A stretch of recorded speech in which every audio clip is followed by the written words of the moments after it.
अजीज दोस्तों नमस्कार।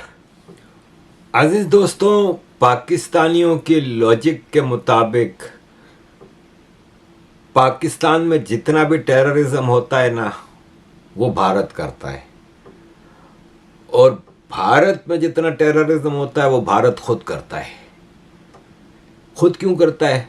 इलेक्शन से वो जीतने के लिए कि वोटर्स हैं वो बीजेपी को वोट डालेंगे। अब अभी बिहार में इलेक्शन हो रहे हैं, इसलिए अब मसला ये है कि भारत में तो हर 3-4 महीने बाद एक इलेक्शन होते हैं। और जहाँ तक बिहार के इलेक्शन का ताल्लुक है, मैंने जितने भी एग्जिट पोल देखे हैं उसमें बीजेपी की लीडरशिप में एनडीए जो है वो क्लियर मेजॉरिटी से जीत रहा है। जितने मैंने देखे हैं, जैसे कि द प्रिंट जो कि एंटी बीजेपी है, फिर हिंदुस्तान टाइम्स वो भी कोई बीजेपी की मोहब्बत वाला नहीं है। ये जितने हैं एनडीटीवी 145 एनडीए को दे रहा है और तेजस्वी के महागठबंधन को 77 दे रहा है। तो जितने मैंने एग्जिट पोल देखे हैं इकोनॉमिक टाइम्स, उसमें बीजेपी जीत रही है।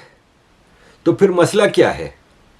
इलेक्शन में के लिए भारत ऐसा क्यों करेगी? दूसरा यह है कि खाली एक दिल्ली का धमाका होता ना तो बात समझ में आती है कि चलो सपोज वहाँ पीछे हज़ारों किलोग्राम यानी कई टन एक्सप्लोसिव मटेरियल्स निकल रहे हैं और रोज़ अभी तक मिल रही हैं चीज़ें। कहीं ग्रेनेड मिल रहे हैं, कहीं हथियार मिल रहे हैं, कहीं जहर मिल रहा है, नई नई चीज़ें सामने आ रही हैं। इतना बड़ा एक नेटवर्क चल पड़ा था और किसी को पता ही नहीं चला। ये तो सिक्योरिटी एजेंसीज की मेहरबानी है कि चीज़ें सामने आईं। एक तो तबका ये है कि यूथ विंग है, स्टूडेंट विंग है, वेमेन विंग है, टीचर विंग है, वकला विंग है, लेबर विंग है। ये सारे मुख्तलिफ तबकात इस तरह मौजूद हैं। लोग असातिज़ा भी हैं, लोग तलबा भी हैं, लोग यूथ भी हैं, लोग वकला भी हैं, लोग लेबर भी हैं। तो ये जो जितने ये विंग्स हैं, इन सब में हमारी यूनियन काउंसिल लेवल पे जुज़वक्ती तौर पर हमें एक एक लाजमी तौर पर जिम्मेदार वो मुतय्यन करना चाहिए। अजीज दोस्तों, ये आपने देखा ना, ये हाफिज सईद का बेटा तला सईद है जो साफ बता रहा है कि लश्कर तैयबा बिल्कुल ऑपरेटिव है और उसके मुख्तलिफ विंग्स काम कर रहे हैं। लेबर विंग है, गर्ल्स विंग है, वीमेन विंग है, ये सब काम कर रहे हैं। 10 नवंबर को गुजरांवाला में इसकी ये वीडियो रिलीज़ हुई है। आप अंदाज़ा लगाएं कि पाकिस्तान ने दुनिया को बेवकूफ़ बनाया कि हमने तो पाबंदी लगाई हुई है, ये है वो है। ये सब चीज़ें ऑपरेटिव हैं और इससे सबको देखना चाहिए, ख़ास तौर पे भारत को दुनिया को बताना चाहिए। देखें, ये जो डिटेल्स हैं ना कि कहाँ से कितना मटेरियल मिला, कहाँ से क्या, ये सब सेकेंडरी चीज़ें हैं। भयानक चीज़ें सामने आ रही हैं। आपको तो डिटेल तो आप रोज़ सुबह से मीडिया और सोशल मीडिया पे देख रहे होंगे कि फ़लाँ डॉक्टर पकड़ा गया, किसके क्या कनेक्शन है। अब ये जो डॉक्टर शाहीन है, डॉक्टर शाहीन के हवाले से सबकी खोपड़ी घूम गई है कि क्या इसको ऐसी कयामत आई हुई थी। भारत सरकार के खर्चे पे तुम डॉक्टर बनी हो, तुम्हें इतनी अच्छी पोस्टें मिली हैं, इसके बावजूद तुम लोगों को क्या ऐसा वो था। इसके भाई इन्वॉल्व नज़र आ रहे हैं, इतनी सारी चीज़ें हैं। और वो आदमी जो कि गाड़ी, डॉक्टर उमर जो है, वो गाड़ी लेके एक मंदिर में डालना चाह रहा था। ख़ास तौर पे उस वक्त बड़ा भीड़ होती है, लेकिन वो जल्दबाजी में फट गया। उसकी बीवी पाकिस्तानी नेशनल। भारत में वैसे कमज़ोरियां बहुत हैं, हालांकि इतनी ज़बरदस्त बीजेपी की सरकार है, इसके बावजूद आप देखें कि हज़ारों किलो मटेरियल इधर से इधर होता रहा। कैपिटल दिल्ली में आ गया, पहुंच गया। इतना जहर आपकी मतलब अल फलाह यूनिवर्सिटी कांग्रेस ने अपनी आखिरी दिनों में उनको इतनी बड़ी ज़मीन दिल्ली के पास दी, उसको फंड दिए और एक यूनिवर्सिटी बनती है दिल्ली के पास जिसमें 40% सीटें कश्मीरियों को दी जाती है। बाकायदा एक घर बन गया, 10 साल से वहाँ पे चीज़ें होती रहीं। ये डॉक्टर शाहीन ने बताया कि 2 साल से तो हम थोड़ा थोड़ा करके ये सब जमा कर रहे थे। यहाँ पे हैरत की बात यह है कि सरकार क्या कर रही थी। आप ये देखें कि फरीदाबाद जो कि पूरा इस घोटाले का मरकज़ है, फरीदाबाद में एक यूट्यूबर ने वीडियो लगाई थी। अल्लाह के नबी ने सहाबा से वादा किया था कि मेरी उम्मत की एक जमात हिंदुस्तान में जिहाद करेगी, हिंदुस्तान में जिहाद करने वाले जहन्नम में नहीं जाएंगे। अल्लाह के नबी ने बिशारत दे दी थी। और हजरत अबू हुरैरा कहते हैं कि जिसमें 8 मिलियन से ज़्यादा व्यू हुए थे उस वीडियो के। इसमें मुसलमानों की गैदरिंग में ऐलान किया जा रहा है कि प्रॉफिट मोहम्मद ने कहा था कि ग़ज़वा-ए हिंद होगा। ग़ज़वा-ए हिंद में जो भी उस जिहाद में पार्टिसिपेट करेगा वो डायरेक्ट जन्नत में जाएगा। ये भारत में हो रहा है। लेकिन ये हमारी अरफा खानम शेरवानी हैं, वो कह रही हैं कि इसमें मुसलमानों को बदनाम किया जा रहा है। मतलब एक धर्म कहीं भी मुझे अरफा खानम शेरवानी ये जो मुसलमानों की दलाली इस वक्त कर रही है, उसने कहीं ये नहीं कहा कि मुसलमानों ने ये काम गलत किया। और इससे पहले की तस्वीर हमारे सामने उभर पाती कि सच्चाई क्या है और उसमें झूठ क्या है। टीवी चैनल्स जिस बात के लिए वो जाने जाते हैं वो उस बात को, उसी अपने रोल को, अपने किरदार को पूरे तरीके से निभा रहे हैं। यानी इस वक्त जबकि देश पर हमला हुआ है, एक आतंकवादी हमला, एक देश पर हमला होता है, उस सिस्टम पर हमला होता है, समाज पर हमला होता है और समाज को तोड़ने और बिखेर देने की एक नापाक कोशिश होती है।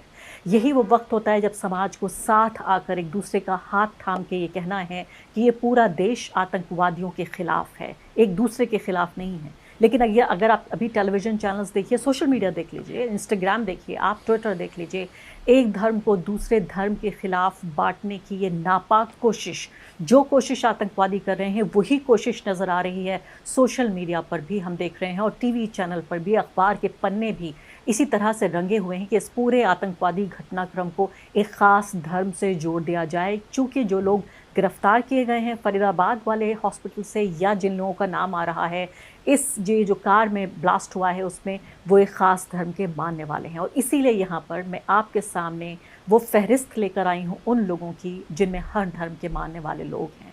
सिर्फ फ़र्क इस बात का है कि वो तमाम परिवार फ़िलहाल बिलख रहे हैं और वो उन्हें नहीं मालूम कि उन्हें किस बात की सज़ा मिली है। ये वक्त है सबको साथ लेके चलने का, एक दूसरे का हाथ पकड़ने का और एक दूसरे को ये बताने का कि देश के ऊपर जो ये हमला हुआ है, देश की सुरक्षा के ऊपर जो एकता पे हमला हुआ है, उसमें हम सब साथ मिलकर आतंकवाद से इसका मुकाबला करेंगे। उसने कहा टेररिस्टों ने गलत काम किया। ये नहीं कह रहे कि टेररिस्ट किस धर्म से ताल्लुक़ रखते थे। इसका मैं प्रोफाइल देख रहा था, उसकी जितनी पोस्टें हैं वो टोटल मुसलमानों की दलाली कर रही है, गलत कामों को कहीं गलत नहीं कह रही। जो ये सारा सिलसिला हो रहा है इस वक्त भारत में, हज़ारों किलो पकड़ा जा रहा है, ये वो सारे मुसलमान पकड़े जा रहे हैं और सारे पढ़े लिखे पकड़े जा रहे हैं। लेकिन इसने एक जगह भी नहीं कहा कि इन मुसलमानों ने ऐसा क्यों किया। उल्टा हिंदुओं को लताड़ रही है कि हिंदू आ गए हैं, इस्लामोफोबिया कर रहे हैं। जबकि इस्लामोफोबिया एक ब्लडी नारा है जो कि ईजाद किया गया है मुसलमानों को बचाने के लिए। ये टेररिस्टों को बचाने के लिए इस्लामोफोबिया ईजाद हुआ है, वरना इससे पहले कहीं नहीं था। दुनिया में अगर मज़हब की बुनियाद पे कोई नफ़रत करता है ना दूसरे मज़हबों से, तो ओनली एंड ओनली इस्लाम है, मुसलमान है। बाकी कोई मज़हब एक दूसरे से नफ़रत नहीं करता। ना क्रिश्चियन ज्यूज से नफ़रत करते हैं, ना हिंदुओं से नफ़रत करते हैं, ना सिख किसी से नफ़रत करते हैं, ना हिंदू करते हैं। लेकिन मुसलमान क्रिश्चियनों से भी नफ़रत करता है, यहूदियों से भी नफ़रत करता है, हिंदुओं से भी नफ़रत करता है, सबसे नफ़रत करता है। तो it is not Islamophobia, it is all the other religion phobia bye Muslims. एक तरफ ये हैं जो दिल्ली में इस वक्त सरकार है। जो दिल्ली में हुआ, हम उस गम में आपसे ज्यादा हम उस तकलीफ को समझते हैं, क्योंकि हमने ये खून खराबा बहुत नजदीक से देखा और बहुत सालों से देखा है। आपसे गुजारिश है, एक तो इसकी इन्वेस्टिगेशन जल्द होनी चाहिए और साफ सुथरी इन्वेस्टिगेशन होनी चाहिए। दूसरा, जिन खानदानों से ये ताल्लुक रखते हैं, उनके माँ बाप भाई बहन वो मुजरिम नहीं है, उनको मुजरिम मत समझो। क्योंकि मैंने खुद देखा टीवी पे, जिस तरह एक डॉक्टर के बाप, उसका क्या कसूर है, उसके मुंह पे काला कपड़ा डाल के उसको धक्के घसीटा जा रहा था। ये अच्छी बात नहीं है, ये अच्छी बात नहीं है, ये नहीं होना चाहिए। मुझे पता है, मुझे मालूम है, जो दिल्ली में हमारे लोग इस हादसे का शिकार हुए, उनके घर वालों के दिलों पे क्या गुजरती होगी। हमने ये कई बार देखा, कश्मीर में होते हुए देखा, जम्मू कश्मीर में होते हुए। हमें तकलीफ समझती हूँ, मगर सरकार को चाहिए वो फर्क करे। जो लोग इसमें इन्वॉल्व हैं, जो मुजरिम हैं, उनको कड़ी से कड़ी सजा दो, मगर जो शक के बिना पे जिनके रिश्तेदारों को आप इस वक्त पकड़ दकड़ कर रहे हो, उनके साथ तरीके से पेश आइए। बेशक आप सवाल जवाब कीजिए उनसे, बेशक आप तफ्तीश कीजिए, मगर उनको मुजरिम समझ के तफ्तीश मत कीजिए। उनको सिर्फ ये जो इन्वेस्टिगेशन होती है, इन्वेस्टिगेशन समझ के इन्वेस्टिगेशन कीजिए। ये अच्छा नहीं है। ये नजारा जब जम्मू कश्मीर के लोग देखते हैं कि अगर किसी कोई, अभी तो खाली जुर्म साबित नहीं हुआ, अभी तो शक की बुनियाद पे आप माँ बाप भाई बहन को पकड़ के ले जा रहे हो, उनको घसीट रहे हो। मुझे लगता है ये ऐसा नहीं होना चाहिए। हम तकलीफ समझते हैं। आप ये कह रही, इन्होंने कश्मीर में, इनके पिताजी जब होम मिनिस्टर थे तो ये सारा सिलसिला कश्मीर में जो टेररिज्म शुरू हुआ था, उस वक्त भी ये उन टेररिस्टों की दलाली कर रही थी। आज फिर खड़ी हो गई हैं, टेररिस्टों की दलाली कर रही हैं और कह रही हैं नहीं नहीं नहीं, ये तो गलत है। इनके रिश्तेदारों को क्यों गिरफ्तार किया जा रहा है? भाई साहब, 9/11 हुआ था ना अमेरिका में, तो रिश्तेदारों को तो छोड़ें, दूर दूर तक मुसलमानों को गिरफ्तार किया गया था, हजारों में। पाकिस्तान अफगानिस्तान से गिरफ्तार कर करके हजारों के तादाद में ग्वांटानामो बे में भरा था। तो रिश्तेदारों को इंटरोगेशन के लिए बिल्कुल उठाया जा सकता है, पूरी दुनिया में ऐसा होता है। 7/7 जब लंदन में धमाके हुए थे पाकिस्तानी के, तो जो वो लोग थे वो तो गिरफ्तार हुए थे, उनके दूर दूर के रिश्तेदार दोस्त सब उठा लिए गए थे। फिर बेगुनाह है उसको छोड़ देते हैं इंटरोगेशन के बाद। तुम बीच में आ रही हो दलाली करने के लिए। कभी तुमने कभी कंडेम किया? ये तुम लोगों के होते हुए कश्मीर पे साला तुम लोग 70 साल से रूल कर रहे हो, अब्दुल्ला खानदान और मुफ्ती खानदान 70 साल से रूल कर रहे हो उधर। तुम लोगों के होते हुए ये सब हो रहा है। इतना तुमने एक बार कहा कि ये कश्मीरी क्यों ऐसा कर रहे हैं? ये सारे गद्दार हैं। और मैं इसकी बुनियादी वजह ये बता दूं कि मसला ये है कि दुनिया भर के मुसलमानों को गाइडेंस के लिए सऊदी अरब से गाइडेंस लेनी चाहिए। इंडोनेशिया, मलेशिया, अरब कंट्रीज, ये सब सऊदी अरब से गाइडेंस लेते हैं। वहाँ क्यों टेररिज्म नहीं है, कुछ भी नहीं है। इंडिया और बांग्लादेश के मुसलमान गाइडेंस के लिए पाकिस्तानी मौलवियों को देखते हैं। ये खादिम, TLP और इनके बरेलवी जो गुरु हैं यहाँ पे, जो मदनी मस्जिद वाले, दावत इस्लामी मदनी चैनल चलाते हैं, जो उनके YouTube और ये सब देखते हैं भारत और बांग्लादेश के मुसलमान, वहाँ से गाइडेंस लेते हैं। आप सऊदी अरब से गाइडेंस लो जो कि ओरिजिन ऑफ इस्लाम है, और यहाँ से आपको नफरत ही मिलेगी। पाकिस्तान का मौलवी नफरत के अलावा कुछ नहीं सिखाता। मतलब आप ये देखें कि इतनी हद तक नफरत सिखाते हैं दूसरे मज़हब के खिलाफ कि आदमी की अकल हैरान रह जाए। इनको ये नहीं पता क्या कि ये जो हुआ है ये प्योरली इस्लाम के नाम पे हुआ है। दिस इज कंटिन्यूएशन ऑफ गजवाए हिंद, नथिंग एल्स। इनके दिमागों में ये जो खन्नास भरा हुआ है ना कि गजवाए हिंद होगा और उसमें मुसलमान जीतेंगे और हिंदुस्तान से सारे मंदिर ख़त्म हो जाएंगे और सारे बुत परस्त मूर्ति पूजा करने वालों को ख़त्म कर दिया जाएगा और पूरा हिंदुस्तान मुसलमान हो जाएगा। ये हदीस भी झूठी हदीस है। अगर ये सच्ची हदीस होती तो क्या सऊदियों को गजवा हिंद नहीं करना? खाली तुम लोग बैठ गए हो। मतलब हदीस तो अरबी में आई ना, सऊदी अरब से आई ना, प्रॉफिट ने तो वहां बैठ के हदीस बताई थी। तो आज तक कहीं हमने किसी अरब के मुंह से गजवा हिंद क्यों नहीं सुना? क्या उनको नहीं चाहिए जन्नत? हमने कभी किसी इंडोनेशियन, मलेशियन मुसलमान से गजवा हिंद नहीं सुना। इवन टर्किश मुसलमान से हमने कभी गजवा हिंद नहीं सुना, ईरानियन से नहीं सुना। ये गजवा हिंद अंग्रेजों के ज़माने में मुसलमानों ने घड़ी है एक हदीस, और ब्रिटिश इंडिया में ये सब गंद फैलाई गई थी। मैं पहले भी बता चुका हूं कि तबलीगी जमात, जमात इस्लामी, बरेलवी, देवबंदी, अहमदी, ये सब अंग्रेजों के 200 साल के पीरियड में पैदा की गई हैं। इतना सारा गंद अंग्रेजों के ज़माने में यहाँ फैलाया गया है। आज काबुल, इस्लामाबाद, दिल्ली, ढाका हालत जंग में है और अंग्रेज बैठ के तमाशा देख रहा है।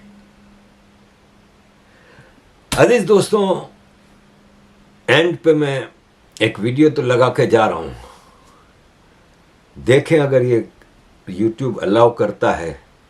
हॉरिफिक है, मैं आपको बताऊं, हॉरिफिक है। इसमें मेजर अदिल राजा ने बताया है कि एक्चुअली पाकिस्तान इंडियन नेवी पे हमला करना चाह रहा था, और यह है कि आसिम मुनीर टेररिज्म की एक पूरी सीरीज़ करना चाह रहा था जो भारत को मिलिट्री वाइज बड़ा नुकसान पहुंचा सकता है। ये मेजर अदिल राजा ने कहा है। आई होप कि ये वीडियो चलने दी जाएगी। इसी चैनल की एक वीडियो मैंने बहुत पहले लगाई थी, तो मुझे वार्निंग आ गई थी यूट्यूब से और मेरा चैनल भी ब्लॉक हुआ था, लेकिन मैं फिर रिस्क लूँगा। लेट्स सी चलती है कि नहीं। थैंक यू वेरी मच अजीज दोस्तों for all your support.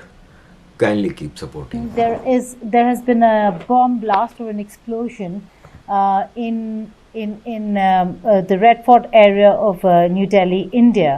Adil, and I do know that Asim Munir, before he became Field Marshal, used Pahalgam terror attack as the premise for coming out into a direct conflict with India, and used that, leveraged that. And now, just a day when we are talking about 27th Amendment that will make Asim Munir also powerful in Pakistan, we are looking at yet another attack. Should this be a terror attack? Should Pakistani involvement or hand be seen in this attack? What would your response be to what Asim Munir is doing, and what is he planning in India and for India? Geeta, so far we don't have facts at hand about the Red Fort attack, and I'm really sorry to hear about it, and I sympathize with the victims of the attack. But ironically,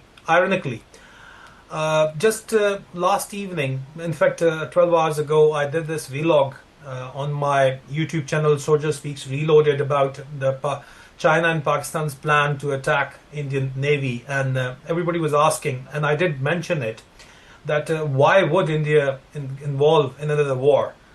So just the same way the 4-day war was fought, you orchestrate an attack across the border.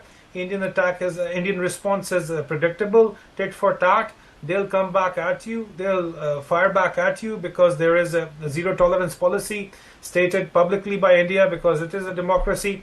Very predictable response. So if they're going to respond this way, it will provide an excuse for the Pakistani generals to respond, and they do need to respond. So that is why they'll orchestrate an attack. I'm not saying that Red Fort attack is part and parcel of the same thing, same policy, but I am saying that there is a plan, allegedly there is a plan, that we need to go after the Indian Navy, because the Indian Navy is becoming part of the Quad, and it is becoming a counterweight to the Chinese PLA Navy.